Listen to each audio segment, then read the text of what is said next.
Funding for the interview show is provided by Miller High Life, the champagne of beers. If you've got the time, we've got the beer. Lifeway Foods, makers of Lifeway Kefir. Visit lifewayfoods.com to learn more about Lifeway's complete line of probiotic products, including new non-dairy Plentiful and Farmer cheese. Lifeway, love your guts. This is the story of Your Collision written by me. The most important part is that our customers are being taken care of. People go through hard patches in their life. We want to be there for them. Everybody has a story. Byline Bank helps you write yours.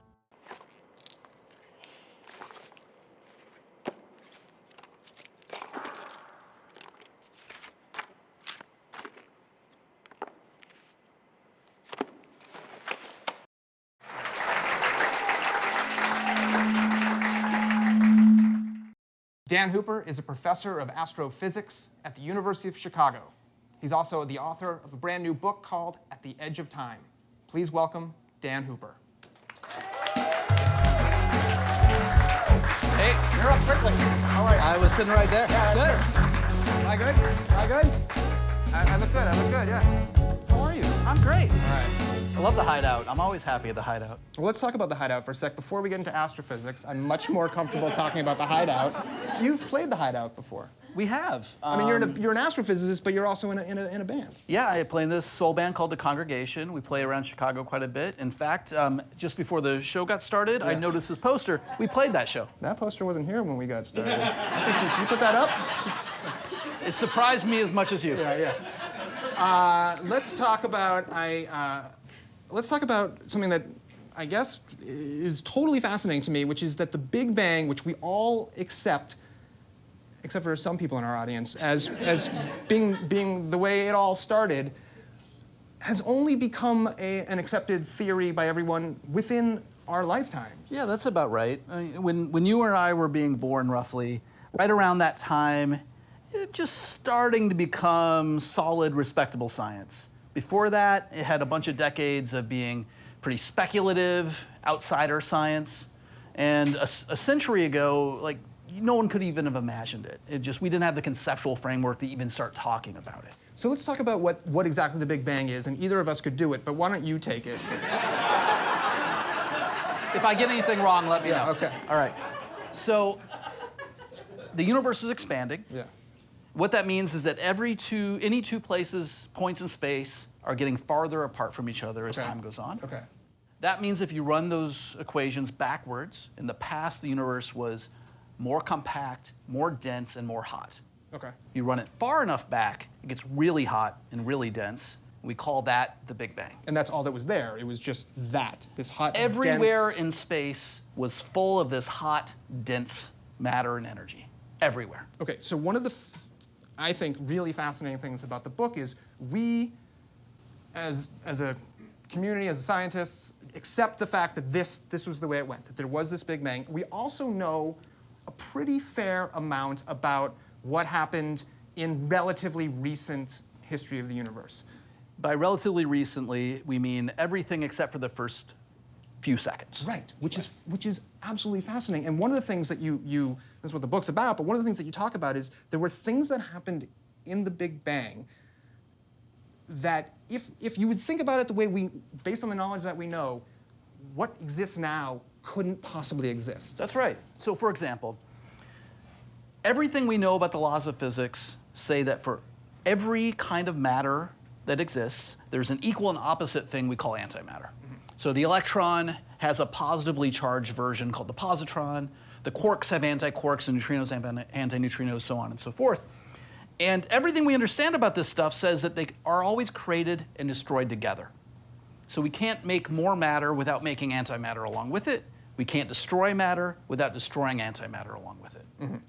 So the Big Bang should have started out the universe full of both matter and antimatter, and then as the universe expanded and cooled, all that matter and antimatter should have destroyed each other together in tandem, leaving no electrons, no protons, no neutrons, and therefore no atoms. Which is what everything's... No stars, no life, no us, right. So that can't be right. You're made of atoms, I'm made of atoms. The Hideout's made of atoms. And yet, here we are. So something must have happened in that first second, probably the first millionth of a second after the Big Bang, that favored matter over antimatter, just gently. Something was built into the laws of physics that allowed matter to come out on top. We don't know what it is. A lot of us are guessing. Some of our guesses even have ways to test them, but most don't. It's a big mystery. It's one of the biggest outstanding questions in science today. So one of the things I found fascinating, and you can help me understand how we would go about trying to understand this mystery, is that there are two ways that you can kind of study these things. There's the old way, or a way that I guess people like Einstein did, where they would say, we can see that this exists. Now let us try to come up with theories that would explain it. And then there's this other way, which says, we're going to just come up with a theory, or we're going to postulate what could be, but we have never observed it. Sure. So I like to think of these things as bottom-up and top-down approaches to science. So when you have bottom-up approaches, you take the things you know, and you try to, from those elements, build up as much as you can. On the other hand, you can just say, well, here are some grand principles that we think might be at work in the universe. Let's take those and deduce everything that we can about how the universe should be from those. I think, the history of science is full of lots of examples of both of these approaches working and yielding major advances. There's not a right answer here, but oftentimes the best results happen when we kind of meet in the middle.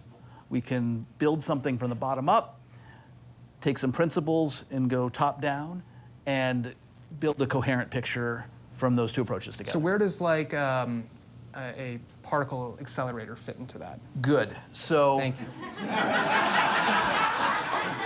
we have no way to observe the first second of our universe's history. Nothing that was created in that period of time can we directly observe. We don't have any telescopes that can see that far back. The universe was opaque and impenetrable to our telescopes. So what do we do instead?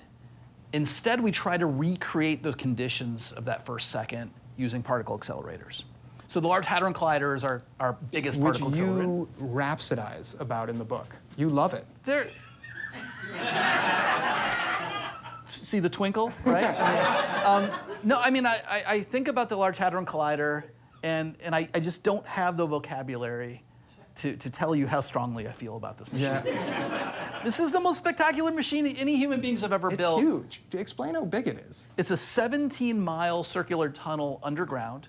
It's under the city of Geneva, Switzerland, and it's so big the city can't contain it. It goes off across the border into France.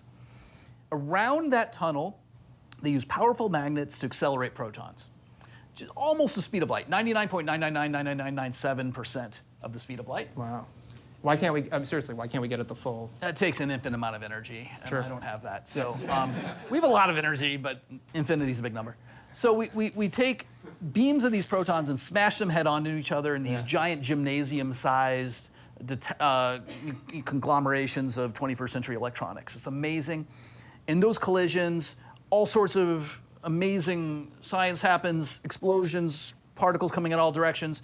And because we put so much energy in one place at one time, we can create particles with large amounts of mass that just don't exist in the normal universe.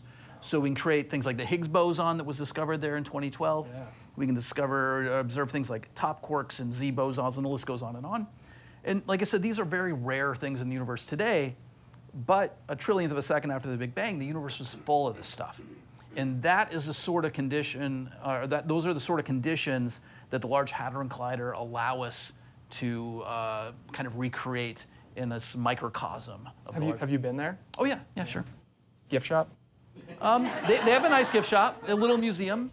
But yeah, I even got a tour of one of the detectors once. I got into the Atlas detector, one of the big gymnasium-sized. Oh, that's really cool. Yeah. The book is great because not only does it explore this mystery of what it is, and we'll get to that in a second, but it also really tells the history in a way of where the science has come, where cosmology has come. And one of the, there's many scientists that are brought up, but the main guy is Einstein. And one of the things that, you love him too, yeah. one of the things that I found fascinating is we all learned in math class, we learned Euclidean geometry, that if you have two straight lines, they will not meet at any point. It turns out, and if you've taken physics, you'll know this, but that's wrong. Your high school geometry teacher, intentionally or otherwise, lied to you. That's right. Over and over again. And so just really quickly for my audience, explain, and I hate to slow us down, I do, but how is it possible that two straight lines could meet, and what that has, and then I do get that, but then what that has to do with space and time. Good. So the kind of geometry we all learn in 9th or 10th grade is a special case, Euclidean geometry. It's based on these specific sets of postulates, but if one of those postulates is broken, you can still make self-consistent systems of geometry in curved space, hyperbolic geometries. So like one example is like the two-dimensional surface of a sphere, like the globe. I can take two lines that are parallel at the equator, follow them northward, and they cross. Okay, so that's an example of a curved space. Similarly, if I take 3 points in space, make a triangle, and I look at the 3 angles and I add them up, they're always 180 degrees in Euclidean space. But in curved space, that's not the case. So again, on my globe, I'm going to put 2 points on the equator and 1 at the pole. That triangle will have 2 90-degree angles, and then some other angle that's more than 0, so that's going to be more than 180 degrees. Mm-hmm. You can also build mathematical systems where those parallel lines diverge, and in which triangles have less than 180 degrees. Now, bringing it back to cosmology, there's no reason to think that the geometry of our universe should be Euclidean. Depending on how much stuff it has in it, the equations of general relativity, Einstein's theory, say that it could be positively curved or negatively curved, or if it's right on that boundary between the two, it could be Euclidean or flat. It wasn't until the late 90s that we really learned for the first time that our universe on a large scale is flat, or at least very, very close to flat. That's a big surprise. It turns out that the only way we really have to understand that is to posit that in the very early universe, there was a giant burst of expansion. We call it inflation, cosmic inflation. In a tiny, tiny, tiny fraction of a second, the universe grew by some enormous factor. I can't remember the numbers offhand, but like some numbers like 10 to the 32 and 10 to the minus 28. Tiny amounts of time, enormous factors of growth, totally transforming the universe. And when it's all over, it dumped a bunch of energy into space again, creating the conditions that we conventionally think of as the Big Bang. One thing that's interesting about Einstein is that he did not accept the fact, despite what he came up with, that the Earth could be expanding. The universe, yeah. So universe, right. You're entirely right. So he published his general theory of relativity in 1915. In, I think, 1916 or 17, he wrote the first paper in cosmology using this theory. And he looked at his equations and said, well, the equations say that space probably should be changing, so I'm going to add this new bit to my equations. It had no reason to be there. How could he do that? I mean, it turns out, so there are two ways to do it, kind of bottom up, top down, like we said before. From the bottom up, you can just look at your universe and say, well, these are the terms in your equation you need to explain what we see. And then top down is like, well, let's write down all the terms that you could while still being logically self-consistent. So he started out going bottom up, and then he said, well, what else could I add to avoid the universe changing? And so he top-downed it. And when he did that, he managed to concoct this theory. It became known as Einstein's world. It's kind of like a three-dimensional version of the surface of a sphere. So a three-dimensional sphere, or a three-dimensional surface of a sphere. In this universe, if you travel far enough in that direction, you eventually come out over there. Like I like to compare it to the old video game Asteroids, when you fly your spaceship off one side, come right around. Yeah. So it's kind of like driving around the equator. You can get back to where you started. Also, the space was positively curved. Those large triangles will have more than 180 degrees. Parallel lines will converge, all that stuff. But it had one big fatal flaw, which is just it wasn't stable. This configuration would start to collapse or expand in different places. It would be something that you could have for a very short window of time, but ultimately this isn't a universe that we can live in. And within 10 years or so, it became very clear that our universe is expanding and that it was in the past much hotter, much denser than it is today. You spent a little bit of time talking in the book about some really kind of wild kind of stuff like multiverses or multiple dimensions. Like, is it possible, though, that there's a multiverse? Almost certainly there is, come on. Of course there is. Really? Well, let's just think about it in a historical perspective. Yeah. There was a point in time where everyone just thought the Earth was the only world, right? Better yet, if you went back far enough, people thought their little piece of the Earth was the only place, right? You know, if you lived on some island somewhere, you didn't think about other islands, whatever. And then later you're living on the Earth, and you see these things called planets, but the Earth isn't a planet, right? Until it becomes really, really obvious that they are. And then you say, well, okay, so there's other planets that are a lot like the Earth, but those other bright things in the sky have nothing to do with the sun. Definitely not just farther away versions of the sun until it's obvious they are. And then in the early 20th century, people are arguing about whether the Milky Way was the only galaxy or not, or those other fuzzy things in their telescopes might be Milky Way-like things. Well, so I view this as a continuation of that. We don't have any proof that there's a multiverse, but it'd be kind of strange if ours was the only one.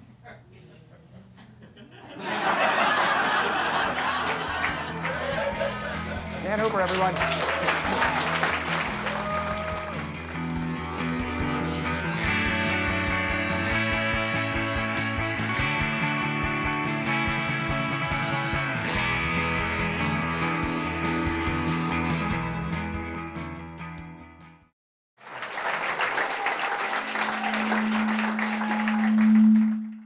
Lauren Michele Jackson is a professor at Northwestern University.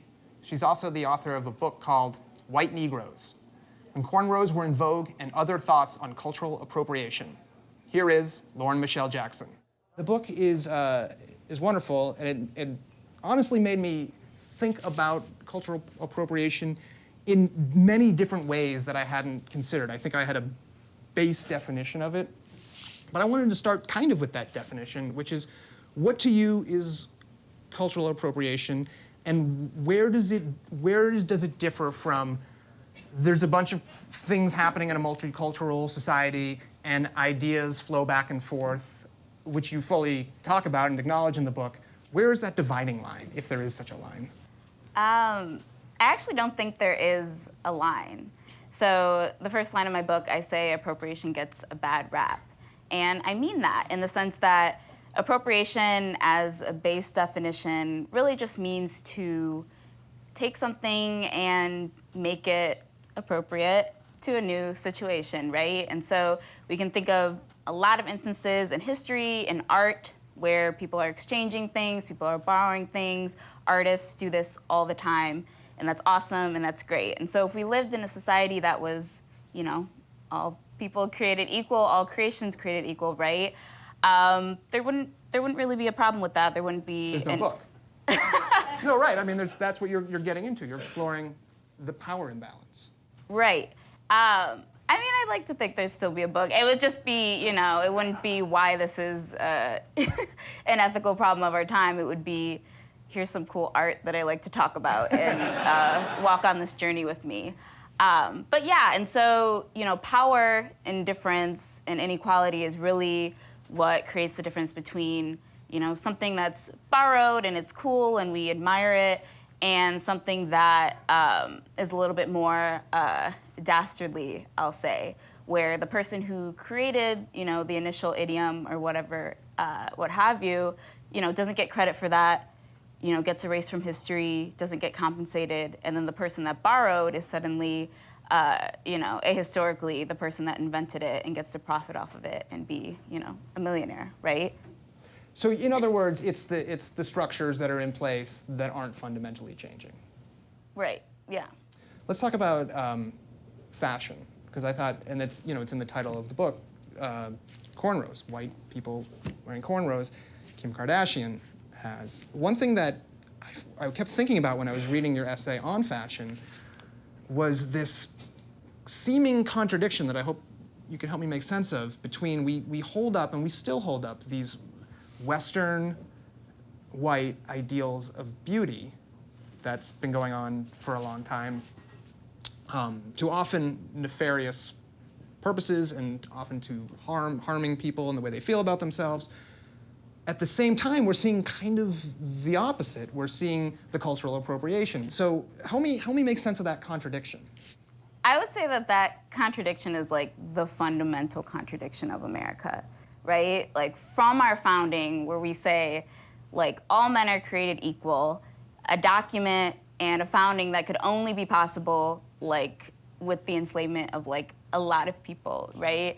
There is something about American culture where it needs to essentially disavow Blackness and like feed off of it at the same time. And so you can see that in the early 20th century, you can see that in the mid 20th century, and you can see that in the contemporary. And that's where I find it really interesting. And I think, particularly in the case of the Kardashians, the internet and like Instagram is like so strange. It's like such a wonderland where, at least back in the day, like in like the 50s, 40s, 30s, whatever, you know, you had to at least like know Black people, or at least go to like the sketchy neighborhood, whatever, the ghetto, to like see some cool fashion, see some hip fashion, right? Listen to the jazz, go to the jazz clubs, right? To at least get access to that coolness to try to emulate it, right?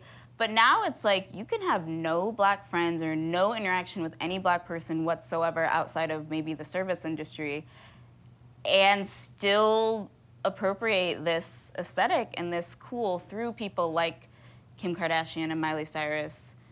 I want to talk real quickly about food. My wife and I were in Nashville not too long ago, and we had heard about Nashville hot chicken, and we were driving in the neighborhood by a restaurant that you bring up in the book, Hattie B's, which is a now well-known hot chicken place, which, as you write in the book, basically cribs its idea. It's maybe not its particular recipe, but the food itself from Black cooking, Prince's. There's another place that you mention in the book as well. We didn't go. The line was like an hour, which is also is to your point. We didn't go, and I was in the place where if I don't eat immediately, you don't want to be around me. And so we found just a ramen place nearby, and I don't know who owned the ramen place, whether it was whites or Japanese or whatever, I don't know. On the menu at the ramen place was like a Nashville hot chicken bao. And I was like, this is great. I get my hot chicken, and I am not hangry, and I get to also have this, what was delicious ramen. And then I read the chapter in your book, and I was like, whoa, I can't make sense of any of this, because it wasn't necessarily that a white food was profiting off of a historically Black food, doing something that was very similar, but it was somebody taking something and doing something very different in their own culture. And you don't have to, you haven't thought about this at all, but like, I enjoyed the meal. Like, I mean, if it was good, yeah. If it was good, it was good. I mean, like, so I look at a situation like that, and like, one of the things that like frustrates me about when people talk about cultural appropriation is that I think there's a lack of curiosity about it, and in the book I try to approach it with curiosity. That situation, like you tell me, like that's actually incredibly fascinating to me. Like you could write a chapter about it. Like you could write and think really deeply about how this tradition, this food tradition that used to be really specific to a regional place, used to be really specific to a Black cultural take on a regional place, has now like flown like around the country, around the world, and is now back to the sort of probably Americanized version of like Japanese cuisine or something like that, right? Like that's incredible to me. And so I think there's a lot of processes at work there. There's capitalism, to name one, right? There's circulation, all these things that like can be very vicious and dire when you really, really think about it. But then you can also think about you, the outsider, coming in, trying to get to like the white-owned, popularized version of what, you know, Prince's and Bolton's were doing. And instead you decide, okay, whatever, I'm gonna get ramen.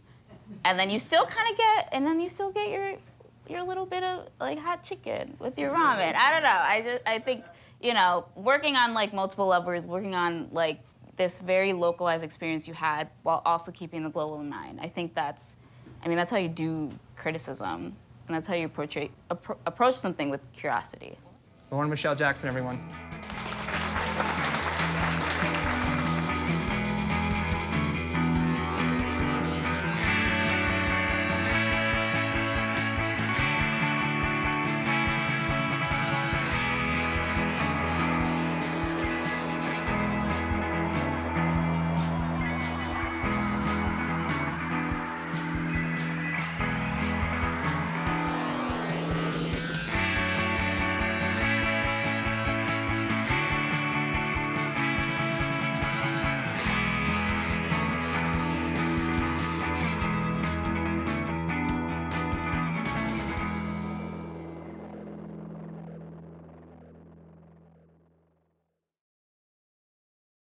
Funding for the interview show is provided by Miller High Life, the champagne of beers. If you've got the time, we've got the beer.